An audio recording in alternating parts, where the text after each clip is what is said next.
सुस्मिता भूषिता धरणी भरणी मातरं मातरं वन्दे मातरं वन्दे मातरं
देवियों सज्जनों, ये थी प्रस्तुति वंदे मातरम, नाद एकम, रूपम अनेक। इस प्रस्तुति में शामिल सभी सम्मानित कलाकारों का हृदय से आभार।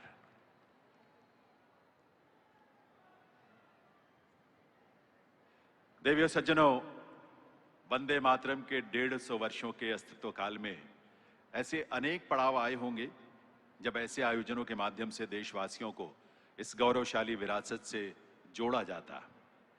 लेकिन वो समय आया वर्ष 2025 में वंदे मातरम के 150 वर्ष के उपलक्ष्य में, और ये स्वाभाविक ही था क्योंकि माननीय प्रधानमंत्री श्री नरेंद्र मोदी जी के रूप में आज का शीर्ष नेतृत्व इन संवेदनाओं की गहनता से गहरे से जुड़ा है। वे स्वयं सहज भाव से इस रचना में मां भारती के वात्सल्य का अनुभव करते हैं और मां भारती की संतान के रूप में अपने दायित्वों का बोध भी। तभी तो उनका संकल्प है विकसित भारत के रूप में सुजलाम सुफलाम मलयज शीतलाम शस्य श्यामलाम मातरम, ऐसा भारत देश बनाना। ऐसे युग प्रवर्तक दूरदर्शी नेतृत्व को नमन करते हुए आइए आप सबके करतल ध्वनि के साथ माननीय प्रधानमंत्री महोदय से विनम्र अनुरोध करें इस अवसर पर उनके प्रेरक संबोधन के लिए। माननीय प्रधानमंत्री महोदय।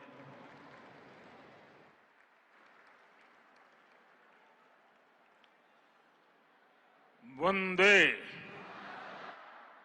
वंदे वंदे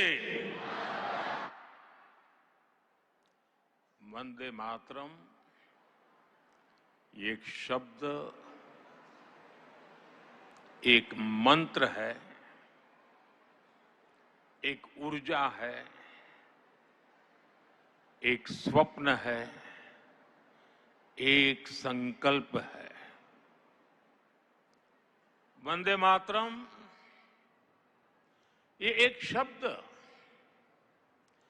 मां भारती की साधना है, मां भारती की आराधना है।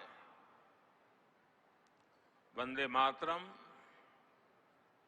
ये एक शब्द हमें इतिहास में ले जाता है। यह हमारे आत्मविश्वास को, हमारे वर्तमान को आत्मविश्वास से भर देता है और हमारे भविष्य को ये नया हौसला देता है कि ऐसा कोई संकल्प नहीं, ऐसा कोई संकल्प नहीं जिसकी सिद्धि न हो सके, ऐसा कोई लक्ष्य नहीं जो हम भारतवासी पा न सके।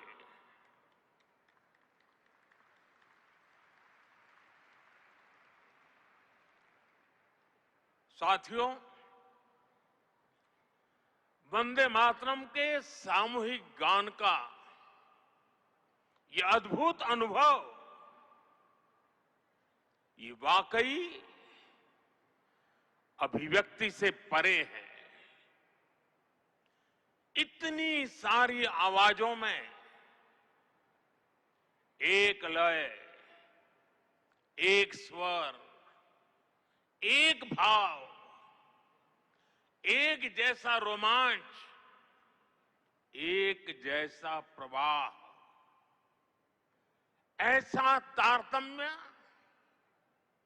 ऐसी तरंग, इस ऊर्जा ने हृदय को स्पंदित कर दिया है।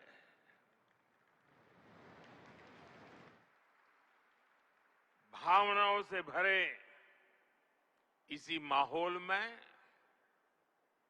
मैं अपनी बात को आगे बढ़ा रहा हूं। मंच पर उपस्थित कैबिनेट के मेरे सहयोगी गजेंद्र सिंह शेखावत, दिल्ली के उपराज्यपाल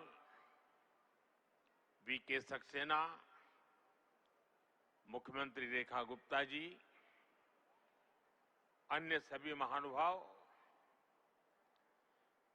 भाई और बहनों, आज हमारे साथ देश के सभी कोने से लाखों लोग जुड़े हुए हैं। मैं उनको भी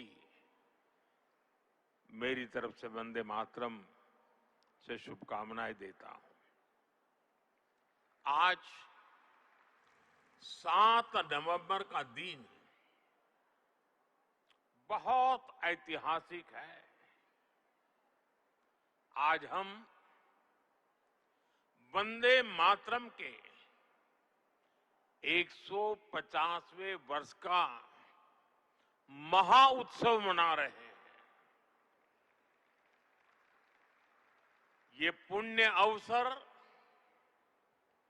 हमें नई प्रेरणा देगा, कोटि कोटि देशवासियों को नई ऊर्जा से भर देगा। इस दिन को इतिहास की तारीख में अंकित करने के लिए आज वंदे मातरम पर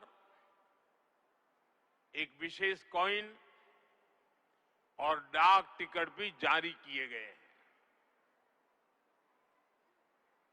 मैं देश के लक्षावधि महापुरुषों को, मां भारती के संतानों को वंदे मातरम इस मंत्र के लिए जीवन खपाने के लिए आज श्रद्धापूर्वक नमन करता हूं और देशवासियों को इस अवसर पर बहुत बहुत बधाई देता हूं।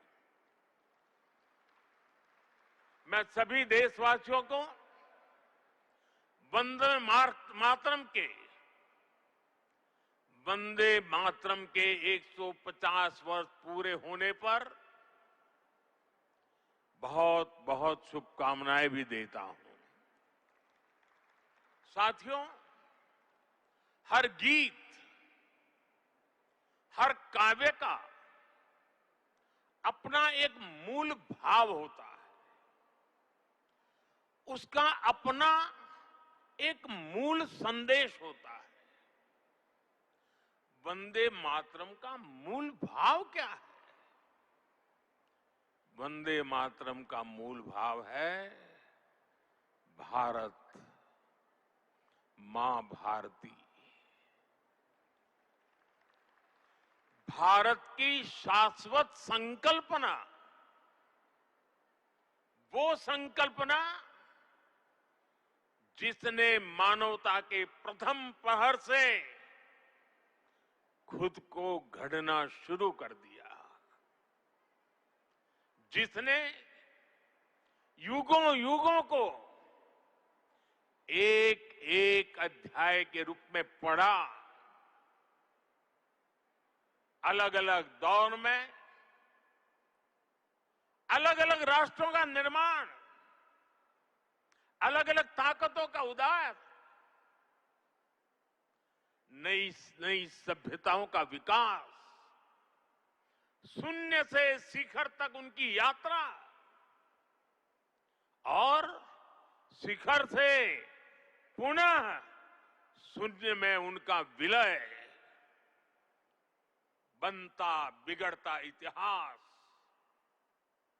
दुनिया का बदलता भूगोल, भारत ने ये सब कुछ देखा है।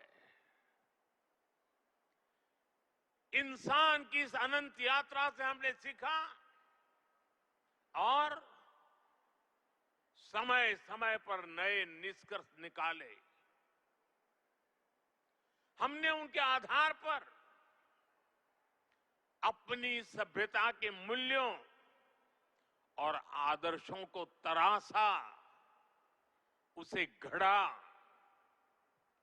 हमने, हमारे पूर्वजों ने, हमारे ऋषियों ने, मुनियों ने, हमारे आचार्यों ने, भगवंतों ने, हमारे देशवासियों ने अपनी एक सांस्कृतिक पहचान बनाई। हमने ताकत और नैतिकता के संतुलन को बराबर समझा और तब जाकर भारत एक राष्ट्र के रूप में वो कुंदन बनकर उभरा जो अतीत की हर चोट सहता भी रहा और सहकर भी अमरत्व को प्राप्त कर गया। भाइयों बहनों, भारत की ये संकल्पना उसके पीछे की वैचारिक शक्ति है। उठती गिरती दुनिया से अलग अपना स्वतंत्र अस्तित्व बोध, ये उपलब्धि और लयबद्ध लिपिबद्ध होना, लयबद्ध होना और तब जाकर के हृदय की गहराई से, अनुभवों के निचोड़ से संवेदनाओं की असीमता को प्राप्त कर करके वंदे मातरम जैसी रचना मिलती है। और इसलिए गुलामी के उस कालखंड में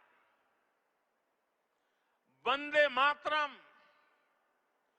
इस संकल्प का उद्घोष बन गया था और वो उद्घोष था भारत की आजादी का। मां भारती के हाथों से गुलामी की बेड़ियां टूटेगी और उसकी संतानें स्वयं अपने भाग्य की भाग्य विधाता बनेगी। साथियों, गुरुदेव रविंद्रनाथ ठाकुर ने एक बार कहा था,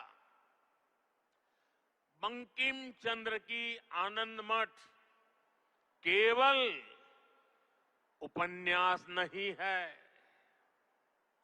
ये स्वाधीन भारत का एक स्वप्न है। आप देखिए, आनंद मठ में वंदे मातरम का प्रसंग, वंदे मातरम की एक एक पंक्ति के, बंकिम बाबू के एक एक शब्द के, उसके हर भाव के अपने गहरे निहितार्थ थे, निहितार्थ है। ये गीत गुलामी के कालखंड में रचना तो जरूर हो गई उस समय, लेकिन उसके शब्द कुछ वर्षों की गुलामी के साए में कभी भी कैद नहीं रहे। वो गुलामी की स्मृतियों से आजाद रहे। इसलिए वंदे मातरम हर दौर में, हर कालखंड में प्रासंगिक है। इसने अमरता को प्राप्त किया है। वंदे मातरम की पहली पंक्ति है,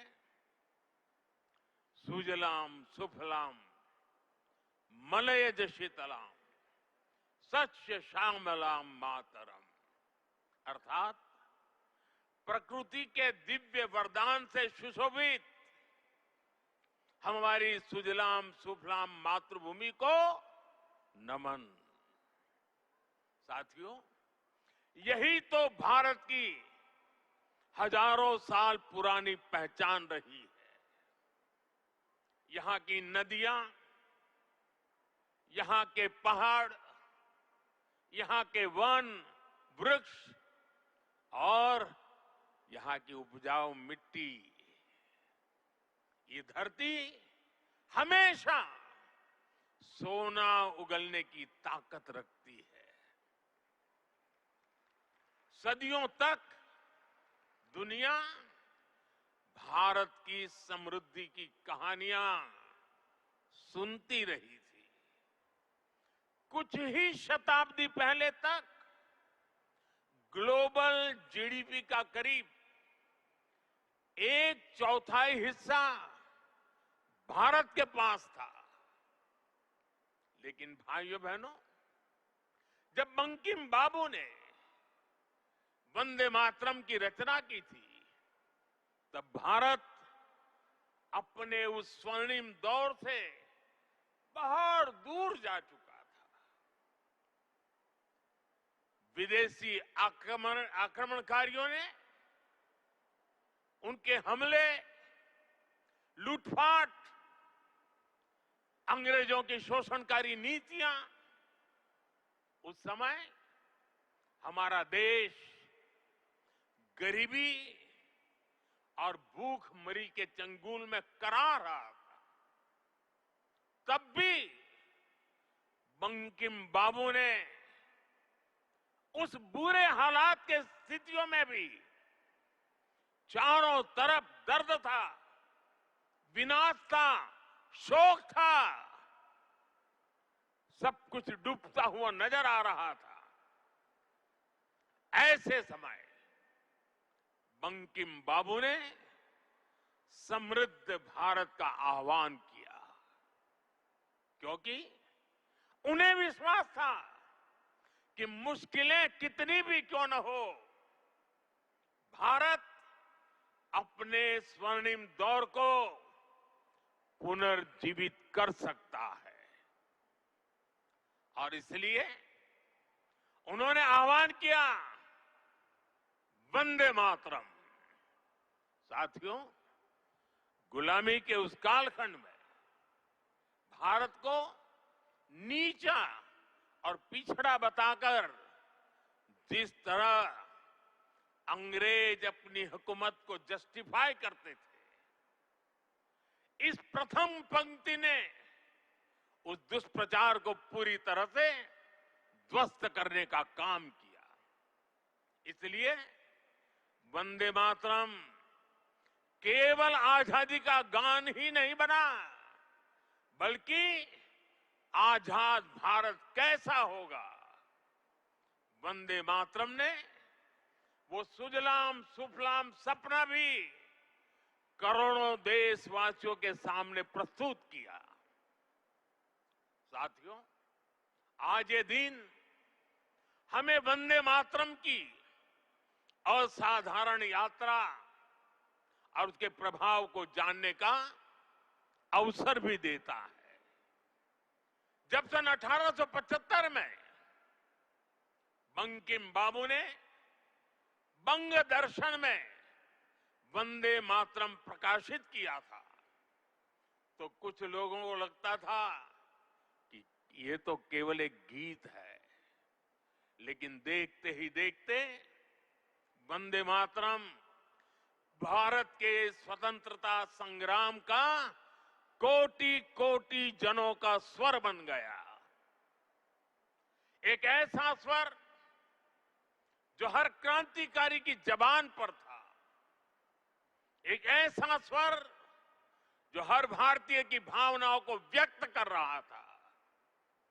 आप देखिए, आजादी की लड़ाई का शायद ही ऐसा कोई अध्याय होगा जिससे वंदे मातरम किसी न किसी रूप से जुड़ा नहीं था।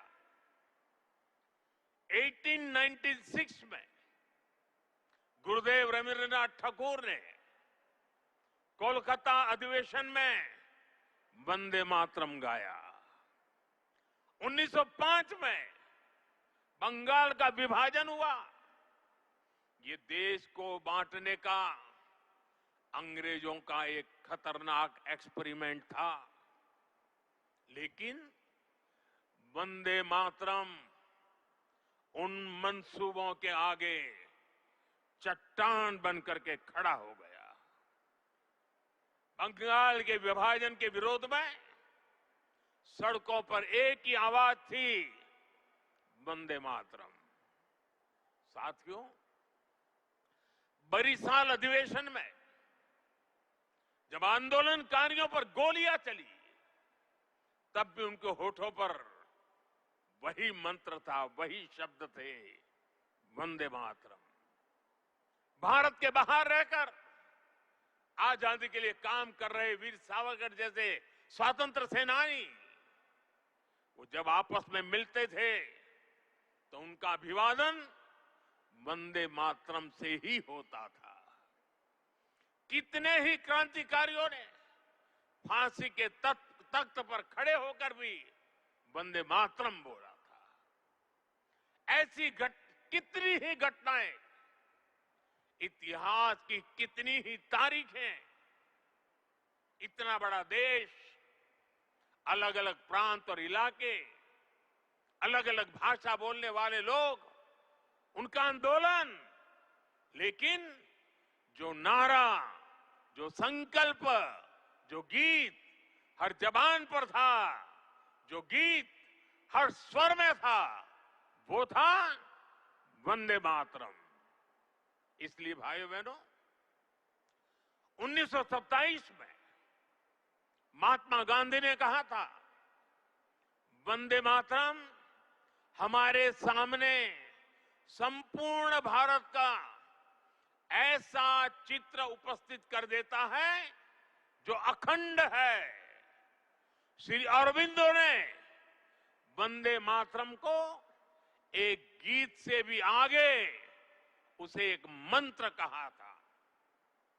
उन्होंने कहा, ये एक ऐसा मंत्र है जो आत्मबल जगाता है। भिकाजी कामा ने भारत का जो ध्वज तैयार करवाया था, उसमें बीच में भी लिखा था वंदे मातरम। साथियों, हमारा राष्ट्र ध्वज समय के साथ कई बदलावों से गुजरा, लेकिन तब से लेकर आज तक हमारे तिरंगे तक देश का झंडा जब भी फहरता है तो हमारे मुंह से अनायास निकलता है, भारत माता की जय, वंदे मातरम। इसलिए आज जब हम उस राष्ट्र गीत के 150 वर्ष मना रहे हैं, तो ये देश के महान नायकों के प्रति हमारी श्रद्धांजलि है, और ये उन लाखों बलिदानियों को भी श्रद्धापूर्वक नमन है जो वंदे मातरम का आह्वान करते हुए फांसी के तख्त पर झूलते हुए, जो वंदे मातरम बोलते हुए कोड़ों की मार सहते रहे, जो वंदे मातरम का मंत्र जपते हुए बर्फ की सिल्लियों पर अड़ीग रहे। साथियों, आज हम 140 करोड़ देशवासी ऐसे सभी नाम अनाम गुमनाम राष्ट्र के लिए जीने मरने वालों को श्रद्धांजलि देते हैं, जो वंदे मातरम कहते हुए देश के लिए बलिदान हो गए, जिनके नाम इतिहास के पन्नों में कभी दर्ज ही नहीं हो पाए। साथियों, हमारे वेदों ने हमें सिखाया है, माता भूमि ही पुत्रो अहम पृथ्व्याः, अर्थात ये धरती हमारी मां है, ये देश हमारी मां है, हम इसी की संतानें हैं। भारत के लोगों ने वैदिक काल से ही राष्ट्र की इसी स्वरूप में कल्पना की, इसी स्वरूप में आराधना की। इसी वैदिक चिंतन से वंदे मातरम ने आजादी की लड़ाई में नई चेतना फूंकी। साथियों, राष्ट्र को एक जियो पॉलिटिकल एंटिटी मानने वालों के लिए राष्ट्र को मां मानने का विचार हैरानी भरा हो सकता है, लेकिन भारत अलग है। भारत में मां जननी भी है और मां पालनहारिणी भी है। अगर संतान पर संकट आ जाए तो मां संहारकारिणी भी है। इसलिए वंदे मातरम कहता है, अबला के नमाए तबले बहुबल धारिणी नमामि तारिणी रिपुदल वारिणी वंदे मातरम, वंदे मातरम। अर्थात अपार शक्ति धारण करने वाली भारत मां संकटों से पार भी कराने वाली और शत्रुओं का विनाश भी कराने वाली है। राष्ट्र को मां और मां को शक्ति स्वरूपा नारी मानने का ये विचार, इसका एक प्रभाव ये भी हुआ कि हमारे स्वतंत्रता संग्राम स्त्री पुरुष सबकी भागीदारी का संकल्प बन गया। हम फिर ऐसे भारत का सपना देख पाए जिसमें महिला शक्ति राष्ट्र निर्माण में सबसे आगे खड़ी दिखाई देगी। साथियों, वंदे मातरम आजादी के परवानों का तराना होने के साथ ही इस बात की भी प्रेरणा देता है कि हमें इसे आजादी की रक्षा कैसे करनी है।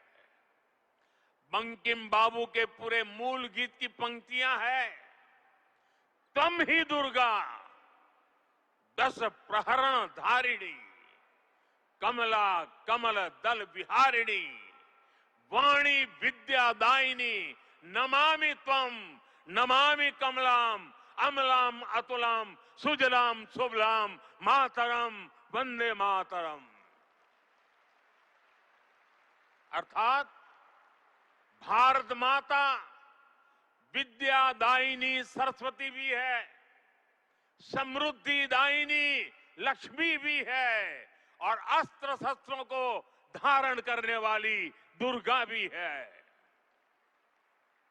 हमें ऐसे ही राष्ट्र का निर्माण करना है जो ज्ञान विज्ञान और टेक्नोलॉजी में शीर्ष पर हो, जो विद्या और विज्ञान की ताकत से समृद्धि के पर शीर्ष पर हो और जो राष्ट्रीय सुरक्षा के लिए आत्मनिर्भर भी हो। साथियों, बीते वर्षों में दुनिया भारत के इसी स्वरूप का उदय देख रही है। हमने विज्ञान और टेक्नोलॉजी की फील्ड में अभूतपूर्व प्रगति की है। हम दुनिया की 5वीं बड़ी अर्थव्यवस्था बनकर उभरे और जब दुश्मन ने आतंकवाद के जरिए भारत की सुरक्षा और सम्मान पर हमला करने का दुस्साहस किया तो पूरी दुनिया ने देखा नया भारत मानवता की सेवा के लिए अगर कमला और विमला का स्वरूप है तो आतंक के विनाश के लिए 10 प्रहरण धारिणी दुर्गा भी बनना जानता है। साथियों, वंदे मातरम से जुड़ा एक और विषय है जिसकी चर्चा करना उतना ही आवश्यक है। आजादी की लड़ाई में वंदे मातरम की भावना ने पूरे राष्ट्र को प्रकाशित किया था, लेकिन दुर्भाग्य से 1937 में वंदे मातरम के महत्वपूर्ण पदों को उसकी आत्मा के एक हिस्से को अलग कर दिया गया था। वंदे मातरम को तोड़ दिया गया था, उसके टुकड़े किए गए थे। वंदे मातरम के इस विभाजन ने देश के विभाजन के बीज भी बो दिए थे। राष्ट्र निर्माण का ये महामंत्र, इसके साथ ये अन्याय क्यों हुआ, ये आज की पीढ़ी को भी जानना जरूरी है, क्योंकि वही विभाजनकारी सोच देश के लिए आज भी चुनौती बनी हुई है। साथियों, हमें इस सदी को भारत की सदी बनाना है। ये सामर्थ्य भारत में है। ये सामर्थ्य भारत के 140 करोड़ लोगों में है। हमें इसके लिए खुद पर विश्वास करना होगा। इस संकल्प यात्रा में हमें पथ भ्रमित करने वाले भी मिलेंगे। नकारात्मक सोच वाले लोग हमारे मन में शंका संदेह पैदा करने का प्रयास भी करेंगे। तब हमें आनंद मठ का वो प्रसंग याद करना है। आनंद मठ में जब संतान भवानंद वंदे मातरम गाता है तो एक दूसरा पात्र तर्क वितर्क करता है। वह पूछता है कि तुम अकेले क्या कर पाओगे। तब वंदे मातरम से प्रेरणा मिलती है। जिस माता के इतने करोड़ पुत्र पुत्री हो, उसके करोड़ों हाथ हो, वो माता अबला कैसे हो सकती है। आज तो भारत माता की 140 करोड़ संतान है। उसके 280 करोड़ भुजाएं हैं। इनमें से 60% तो से भी ज्यादा तो नौजवान है। दुनिया का सबसे बड़ा डेमोग्राफी एडवांटेज हमारे पास है। ये सामर्थ्य इस देश का है। ये सामर्थ्य मां भारती का है। ऐसा क्या है जो आज हमारे लिए असंभव है। ऐसा क्या है जो हमें वंदे मातरम के मूल सपने को पूरा करने से रोक सकता है। साथियों, आज आत्मनिर्भर भारत के विजन की सफलता, मेक इन इंडिया का संकल्प और 2047 में विकसित भारत के लक्ष्य की ओर बढ़ते हमारे कदम, देश जब ऐसे अभूतपूर्व समय में नई उपलब्धियां हासिल करता है तो हर देशवासी के मुंह से निकलता है वंदे मातरम। आज जब भारत चंद्रमा के साउथ पोल पर पहुंचने वाला पहला देश बनता है, जब नए भारत की आहट अंतरिक्ष से सुदूर कोने तक सुनाई देती है, तो हर देशवासी कह उठता है वंदे मातरम। आज जब हम हमारी बेटियों को स्पेस टेक्नोलॉजी से लेकर स्पोर्ट्स तक में शिखर पर पहुंचते देखते हैं, आज जब हम बेटियों को फाइटर जेट उड़ाते देखते हैं, तो गौरव से भरा हर भारतीय का नारा होता है वंदे मातरम। साथियों, आज ही हमारे फौज के जवानों के लिए वन रैंक वन पेंशन लागू होने के 11 वर्ष हुए हैं। जब हमारी सेनाएं दुश्मन के नापाक इरादों को कुचल देती हैं, जब आतंकवाद, नक्सलवाद, माओवादी आतंक की कमर तोड़ी जाती है, तो हमारे सुरक्षा बल एक ही मंत्र से प्रेरित होते हैं और वो मंत्र है वंदे मातरम। साथियों, मां भारती के वंदन की यही स्पिरिट हमें विकसित भारत के लक्ष्य तक ले जाएगी। मुझे विश्वास है वंदे मातरम का मंत्र हमारी इस अमृत यात्रा में मां भारती की कोटि कोटि संतानों को निरंतर शक्ति देगा, प्रेरणा देगा।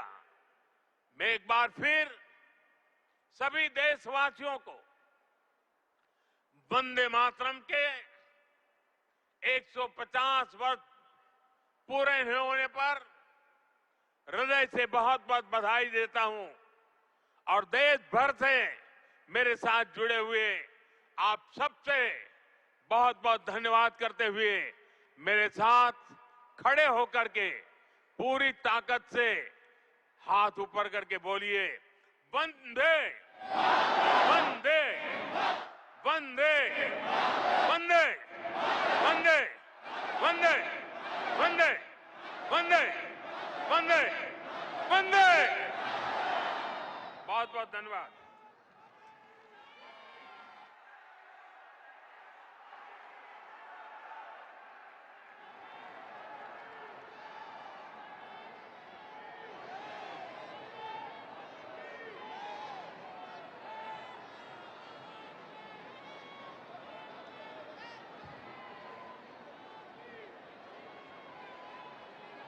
हृदय से आभार इस देश के यशस्वी प्रधानमंत्री श्री नरेंद्र मोदी जी का उनके इस प्रेरक संबोधन के लिए। साथ ही आभार इस देश की गौरवशाली विरासत के प्रति आपकी अगाध श्रद्धा के लिए। देश तथा देश के 140 करोड़ लोगों के जीवन को खुशहाल, समृद्ध, आत्मनिर्भर और विकसित बनाने के आपके संकल्पों के लिए आभार। दुनिया भर में भारत का गौरव बढ़ाने के लिए आज के इस आयोजन में देश आज राष्ट्रगीत वंदे मातरम